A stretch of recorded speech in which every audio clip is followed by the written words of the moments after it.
Building your passive income, the top 5 investments to make. If there's one thing in common among all people, it's the need to have money or the desire to have more money. Personally, this is what I dreamed of when I was young. I was always so curious about how people made money and super interested in the lifestyle of the rich. When I was younger, I had a burning question about the best investment for passive income, or just in general. I used to ask people what they do for a living and how much money they make. I was often met with the same answer: it depends on your goal. But as a kid, I didn't understand that response and just wanted to make a lot of money and be rich. Looking back, I realized that I should have just relaxed and enjoyed my life because everything was going to be alright. Now I want to share with you all the top investments of all time. Let's try to understand what qualifies as the best investment in the world. Firstly, it should be profitable, and the more money it makes, the better. Secondly, it should be easy for people to execute. Personally, I prefer investments that are not complicated, and the easier they are for others to execute, the better. Another aspect to consider is the strength and durability of the investments we make. We should aim for investments that can withstand market volatility and uncertainty. The last factor is taxes, and ideally, we should aim for investments with lower tax implications, enabling us to retain a higher percentage of our passive income. So to summarize, we can rate investments on a scale of 1 to 10 based on their ease of execution, resilience, and tax implications. The first investment that comes to mind is alternative investment. These are the items we buy, thinking that they'll bring us great returns. But in reality, they are just things we convince ourselves as good investments. These items could be collectibles such as cars, coins, watches, or even Yu-Gi-Oh cards, which many of us are proud owners of.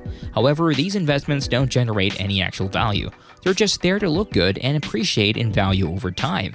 For this investment, I would rate it a 2 out of 10 for earnings because there's too much randomness involved and it doesn't generate any passive income.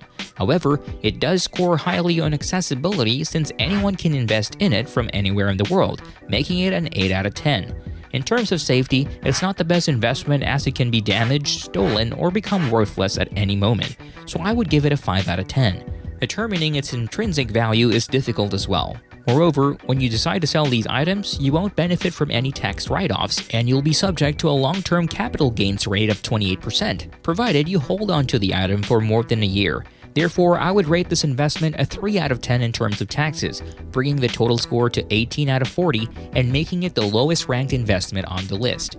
The second investment option is P2P lending. It's a platform where companies take money from investors and lend it out to individuals or small businesses who are not approved for a loan from traditional banks. Since they're higher-risk borrowers with lower credit scores, the lending companies charge them with more interest, resulting in higher earnings for us as investors. Moreover, this lending platform enables individuals to access loans that they might not have otherwise been able to obtain. This investment option typically offers a return rate of 4 to 7%, which is respectable, so I'll give it a score of 5 out of 10 for earnings and safety, as investors can select the level of risk they want to take on. However, caution is advised and it's easy to get started and there's a risk of default on loans. In terms of difficulty, P2P lending is straightforward and can be done online in just a few minutes, earning it a score of 8 out of 10. Regarding taxes, P2P lending is taxed at ordinary income tax rates, which is not as advantageous as capital gains but still acceptable, so I'll give it a score of 5 out of 10. The grand total for P2P lending is 23 out of 40. The third investment option is royalties. This is when you receive a percentage of the sales for a product that you've created. However, this investment option is not higher on the list because it can be difficult. I would rate it 5 out of 10 for difficulty because it can be challenging to create a product that people are aware of and to market it effectively. Typically, it requires a significant personal brand or a company to handle the marketing for you. That's why it's also known as a royalty investment, because usually you're not the one creating and marketing the product. Musicians, authors, and creators love earning royalties from their work. There are companies that will turn your idea into reality if you want to drive royalties, which is getting paid a percentage of a product sale. I suggest writing a course or making a video teaching people something useful, like how to make money without becoming a guru. The more relatable and useful it is, the more units you'll sell, and since it's an investment in yourself, the risk is low. Therefore, I'll give it an 8 out of 10. You should go out there and publish that idea. Taxes are paid on Schedule C under your ordinary income tax rates, which I'll give a standard 5 out of 10. Overall, royalties scored 26 out of 40. The fourth investment option is the stock market. To invest in the stock market, one can specifically choose to invest in dividend stocks. The dividend strategy allows you to earn money in 3 ways: through dividend income, dividend increases, and stock value appreciation. I would rate the potential earnings a solid 7 out of 10. In terms of ease of use, platforms such as Robinhood or Webull make it accessible to anyone. You don't even have to be an expert in analyzing stocks. Just invest in a broad market ETF such as VYM or SPHD. This makes it easy for anyone to get started, so I'd give it an 8 out of 10 in terms of ease of use. If you invest in blue chip stocks, your money isn't at too much of a risk, so I'd say it's a pretty safe investment, with a rating of 7 out of 10. As for taxes, if you earn less than $40,000 a year, you won't have to pay any capital gains tax. And if you file jointly, you can earn up to $80,000 tax-free. I'd give this a rating of 8 out of 10. Overall, stock market investing, specifically dividend investing, can be a profitable investment with a rating of 30 out of 40. This makes stock market investing the second best investment option. Now for the last investment option, which I believe is the best, real estate. If you're looking to maximize your earnings quickly and have numerous options available, there's only one clear winner, and that's real estate. With just $20, you can own up to $100 worth of real estate by leveraging. Therefore, I'd rate it an 8 out of 10 for value. However, it's worth noting that real estate is quite challenging to work with. This is not easy to do. Real estate investing can seem easy when you hear people say, "I've been doing it since I was 18." But those individuals are often realtors or seasoned investors. In reality, it can be quite difficult, especially when compared to dividend investing. Real estate investing requires a lot of money and experience to be done successfully, which makes it more prohibitive. Therefore, I would rate it a 6 out of 10 for difficulty. In the world of investing, real estate can be a great option if you have the resources and expertise to master it. While some claim it's easy, it's important to acknowledge that it requires significant investment and experience. In terms of difficulty, I'll give it a fair 6 out of 10.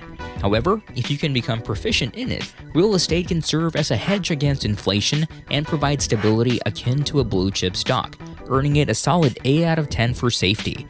One of the most compelling reasons to invest in real estate is its tax benefits.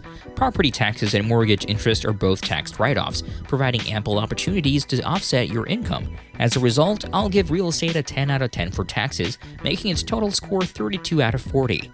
I want to mention that I didn't include bonds and high-yield savings accounts in my list, as they're not really investments but rather places to keep your money safe. However, there's one thing I want to bring up that you might have heard of: private equity. Here, you can invest in a company before it goes public and potentially find the next Tesla or Google. However, the minimum investment required is quite high at $250,000, and you need to have a net worth of at least $1 million to be considered an accredited investor. So unfortunately, this option is not accessible to everyone. Think of the money you make as a building block for your life, similar to a Lego piece. By itself, it may not be very useful, but it's what you do with it that counts. If you want a bigger, better structure, you'll need more of these little building blocks, which means you'll have to work more and spend less. For many people, this can lead to an endless cycle of work and consumption. To break free from this cycle, we need a blueprint or instruction manual to help us build something for the long term. Therefore, my advice would be to consider your passive income investments as your true income instead of the money you make from your job. This perspective changes your perception of what a good investment really is. Referring back to the question, which investment is the best, if I could summarize this video and respond to my younger self, I would say that the best investment is real estate, but it varies depending on the individual circumstances. It always depends on personal preference. Choosing the best investment isn't just about making the most money possible. Otherwise, everyone would be heavily invested in real estate. Personally, I value moderate risk and stability over high returns. While I may not live a lavish lifestyle, I admire those who do, and they inspire me to be better. I never had access to mentors or grew up with parents who were real estate investors, so I never learned about leverage or day trading. However, as I age, I am becoming more comfortable with taking risks. Ultimately, we are who we are and we have our own preferences.